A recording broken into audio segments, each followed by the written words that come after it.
Grosse news sur l'univers IA, le 19 mai dernier, via son compte personnel Twitter, Andrew Karpathy annonce rejoindre Anthropic. Si vous ne le connaissez pas, Andrew Karpathy, c'est une des têtes les plus importantes de l'IA moderne. Il était dans l'équipe qui a fondé OpenAI. Ensuite, il est parti 5 ans chez Tesla, toujours sur la partie IA. Il est revenu chez OpenAI. Ensuite, il a monté sa boîte d'éducation dans l'IA. Et maintenant, il rejoint Anthropic. La version facile de cette vidéo, ça serait vous dire, voilà, un grand nom rejoint un grand labo. Mais c'est pas de ça dont on va traiter dans cette vidéo. On va se poser une question. Pourquoi Anthropic? Pourquoi maintenant? Parce que quand on regarde ce que faisait ces derniers mois Anthropic et ce que fait de son côté Karpathy, on pouvait déjà voir que les deux d'une certaine manière fusionnaient déjà. Dans cette vidéo, je vais vous expliquer trois choses. La vraie news et qui se confirme de ce qu'on voyait depuis quelques mois, c'est qu'aujourd'hui, le plus important, c'est pas le modèle, c'est tout ce qu'il y a autour. Ensuite, une partie sur la donnée, c'est quoi notre vrai avantage de donnée, et c'est pas forcément ce à quoi on pense dans un premier lieu. Et troisièmement, où va Anthropic dans les 6 prochains mois et pourquoi ça concerne directement notre utilisation de l'IA, notamment si vous utilisez Claude pour vos activités professionnelles. Petit rappel pour ceux qui ne le suivent pas, alors déjà, allez suivre son compte Twitter, c'est, je pense, le meilleur compte sur l'IA à suivre si vous voulez rester informé, en tout cas sur la partie technique. Donc, Andrew Karpathy, c'était un des membres fondateurs d'OpenAI. Il est parti ensuite 5 ans chez Tesla, où il a bossé sur la partie IA. Il est revenu chez OpenAI et un an plus tard, il a fondé Eureka Labs, qui est une boîte à vocation éducation sur l'IA. C'est là notamment où il a commencé à être beaucoup actif sur Twitter, où il a fait toutes ces vidéos qu'on peut voir et dont on va parler après sur l'auto-research, où il a mis open source, où il a fait des explications sur le wiki, on peut parler aussi juste après. Enfin, voilà, c'est à partir de là où il a vraiment pris de l'ampleur, en tout cas de manière plus grand public sur l'IA. C'est l'inventeur, en tout cas l'un des premiers à utiliser le terme vibe coding. Donc l'idée c'est de décrire en langage naturel ce qu'on veut faire et l'IA va pour nous produire le code. C'est devenu vraiment une pratique qui est très courante, c'est vraiment presque un mouvement maintenant. C'est également lui qui a démocratisé le terme context engineering. Et ça, c'est vraiment le mot qu'il faut garder en tête pour la suite. Pas prompt engineering, context engineering. Et je vous explique pourquoi dans 2 minutes. Deux signaux à connaître. Le premier signal, donc il y a une semaine, Ramp a publié son AI Index, qui est un baromètre qui permet de mesurer les dépenses d'IA en entreprise. Et là, la première fois sur ce dataset, Anthropic dépasse OpenAI. Après, une nuance quand même, la base client de Ramp, c'est pas le marché entier.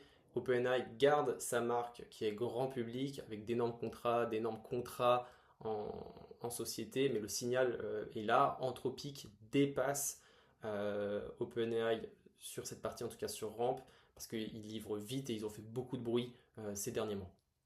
On voit même, il me semble que la valorisation d'Anthropic a dépassé celle d'OpenAI, donc c'est vraiment un indicateur énorme, parce qu'il y a quelques mois, si on se souvient, Anthropic c'était presque pas un modèle de niche, mais c'était encore réservé, c'était pas le modèle le plus connu comme on peut avoir aujourd'hui. Deuxième signal, en mai 2026, Claude annonce un joint venture avec Blackstone, Hellman Friedman, Goldman Sachs. Le but avec ces acteurs, il est assez clair, c'est d'amener Claude dans les opérations des entreprises moyennes. Si vous ne voyez pas ce que ça veut dire, c'est que Anthropic commence à tout verrouiller. Ils vendent plus un modèle, ils vendent un déploiement, le produit, le réseau de partenaires, les couches de services, tout est verrouillé maintenant par Anthropic. Et ça pointe vers une thèse. Le modèle n'est plus l'avantage défendable aujourd'hui. L'avantage défendable, c'est tout ce qu'il y a autour. Et donc, on revient à ce que disait Karpathy, le context engineering. Et c'est là que ça devient intéressant. La plupart des gens aujourd'hui parlent d'IA en se focalisant sur les benchmarks, sur le AI leaderboard qu'on peut avoir. Donc, quel modèle est le plus performant? ChatGPT 5.5, ah non, c'est Gemini 3.1 Pro, Opus 4.7. Voilà, on se base sur un leaderboard alors qu'aujourd'hui, ce n'est pas l'essentiel. Alors le modèle compte, ça, il n'y a pas de sujet là-dessus, mais plus j'utilise ces outils, plus je me rends compte, si on donne 2 modèles différents à un même utilisateur, le résultat sera différent. Ça, pourquoi? C'est grâce au wrapper. Le wrapper, c'est quoi? C'est tout ce qui entoure le modèle. L'exemple le plus parlant, Claude Code. Ça, c'est un wrapper. Codex, c'est également un wrapper.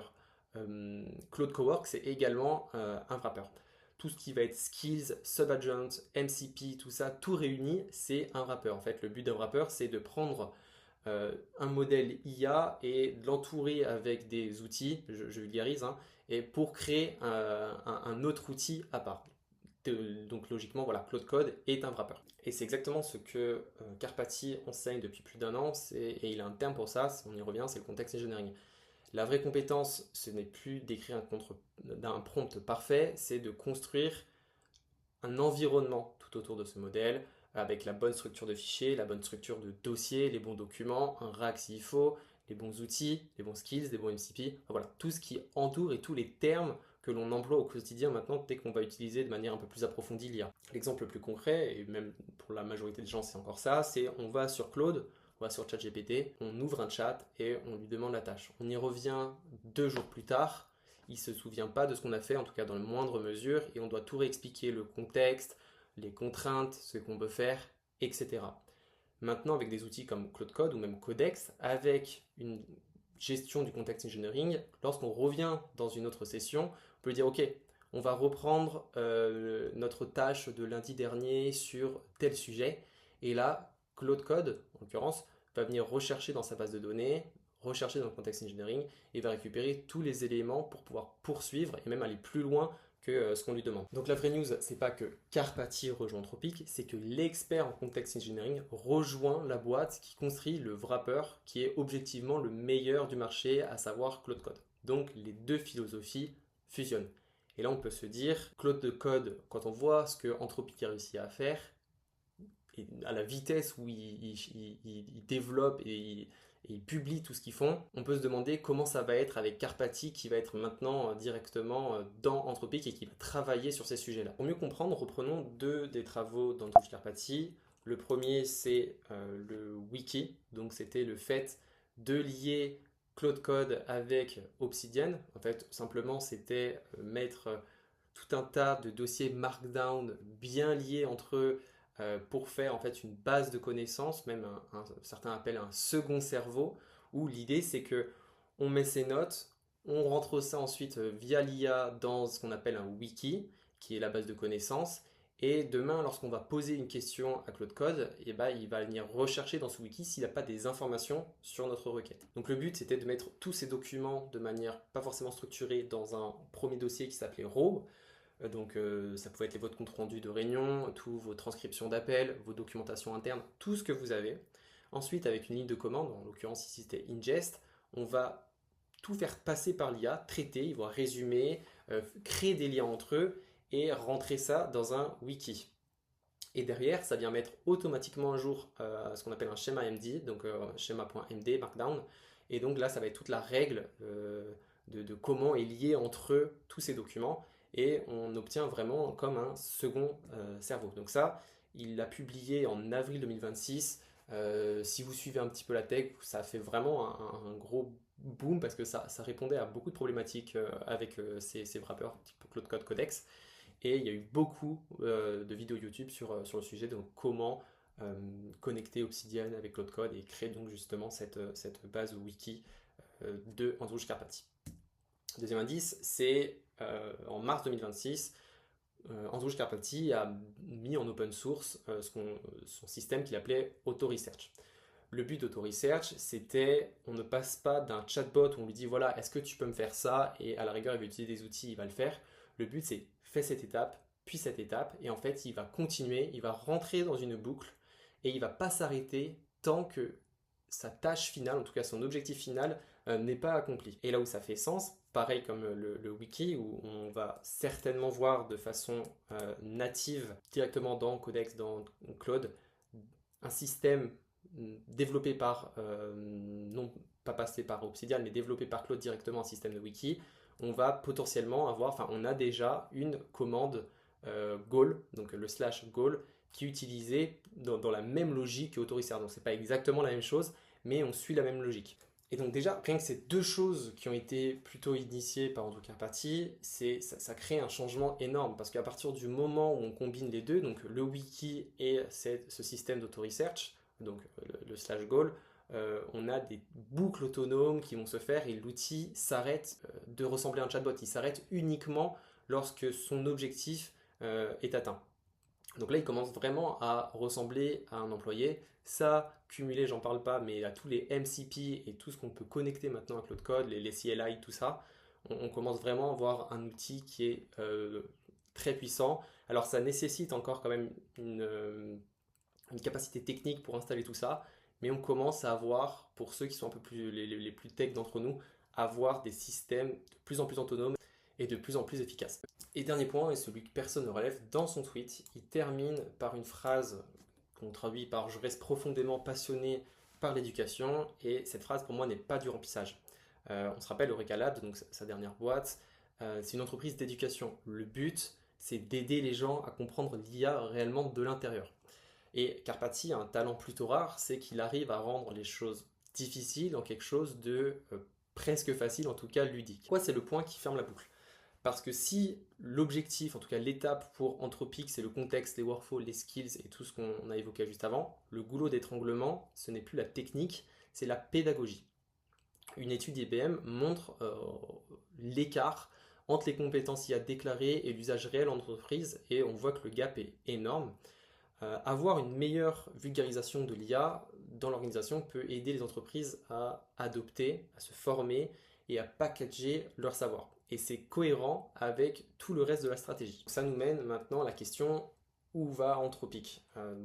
Deux prédictions, mais c'est la suite assez logique des choses.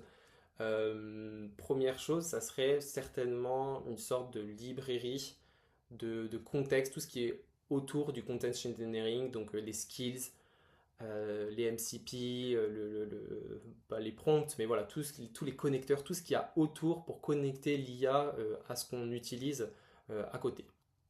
Et là, il y a une deuxième info qui passe sous le radar, c'est que le 18 mai, donc la veille de l'annonce de Karpathy, Anthropic rachète une boîte qui s'appelle Stainless pour environ 300 millions de dollars. Et Stainless, c'est ce genre de petite boîte dont tout le monde dépend. Enfin, petite boîte pour 300 millions, ça reste quand même une grosse boîte, mais c'est pas aussi connu. Mais c'est la boîte qui génère tous les SDK officiels de Claude et qui fabrique aussi tout. En tout cas, c'est le plus gros producteur de serveurs MCP. Petit détail, c'est que Stainless ne sert pas que Claude, mais sert également OpenAI et Gemini. Donc là, en un mouvement, Anthropic coupe l'herbe sous le pied de tous les autres fournisseurs et peut, encore toujours dans cette logique de verrouillage, peut vraiment rendre dépendant tout ce qui est MCP et tout, dans la moindre mesure, par uniquement à Claude. Mes prédictions, c'est un layer d'éducation pour packager le savoir métier en agent réutilisable. C'est là, je pense, que Karpathy va vraiment apporter son plus. Et on le voit déjà depuis dernier temps. Le 5 mai, il y a Claude qui avait lancé ses agents directement pour tout ce qui est finance, où c'est des agents qui sont pré-entraînés, qui certainement ont bossé avec ces grosses entreprises qu'on a parlé juste avant, donc Friedman, Goldman Sachs, etc. Et donc pour vraiment fournir directement des agents utilisables par le milieu de la finance et qui n'ont pas à recréer d'eux-mêmes. La logique, elle est assez claire. Anthropic n'attend pas que les clients construisent leur propre agent, même si c'était le cas jusqu'à présent. Ils commencent, en tout cas ils ont une verticale pour créer tous ces agents déjà préconstruits, directement les fournir à l'utilisateur. Et avec Karpathy à bord, je pense que ça va se généraliser beaucoup plus. Certainement qu'on va avoir des agents spécialisés dans le légal, dans l'immobilier, voilà, dans les gros secteurs, puis au fur et à mesure créer tout un écosystème d'agents préconfigurés et entraînés réellement avec des données terrain sur ce qui est attendu. Ce que ça change pour nous, c'est que maintenant notre avantage concurrentiel vis-à-vis de l'IA, ce n'est plus le modèle que l'on va payer, c'est c'est tout ce qu'on va lui donner à lire. Les process, les exemples, les critères de qualité, notre savoir interne, etc. Le but, c'est de créer une base de contexte. Et après, on peut plug n'importe quel modèle, le plus performant, ça sera toujours la même chose. Donc, si on attend d'avoir le meilleur modèle, on va encore l'attendre pendant un moment. Par contre, si on commence réellement à structurer toute notre donnée d'entreprise de manière ordonnée, c'est là où on va prendre de l'avance. Parce que lorsqu'on va vraiment avoir un modèle qui va vraiment sortir du lot, on va l'avoir d'ici 2-3 ans, vraiment quelque chose de très solide. Tout ce qu'on a construit à partir de maintenant, les bénéfices qu'on va avoir vont être décuplés. Donc voilà, ça cumulé à ce qui va être développés nativement par les entreprises comme Anthropic. Si on a demain, on fait de la finance et on a déjà toutes nos données, nos savoir-faire, et en plus on met par-dessus les agents qui sont préconstruits par Claude, on peut commencer vraiment à avoir des choses qui sont plus que performantes. Voilà, c'était la première vidéo de la chaîne. Je vais essayer d'en faire une à peu près toutes les semaines. Pour aller plus loin, vous pouvez, je viens de créer, je le mettrai en description, un canal Discord pour échanger sur l'IA avec tous ceux plutôt qui développent profil Tech IA. Je mettrai également des annonces de recherche de prestataires. Vous pouvez mettre également vos CV. Voilà, essayez de faire un endroit communautaire. Et si vous êtes une entreprise et que vous voulez déléguer votre intégration, vous former sur tout ce qui va être solution IA, vous pouvez faire appel à notre agence, notre studio. Pareil, je mettrai le lien vers le site dans la description. Allez, voilà, n'oubliez pas de vous abonner si ça vous a plu et puis on se dit à très vite.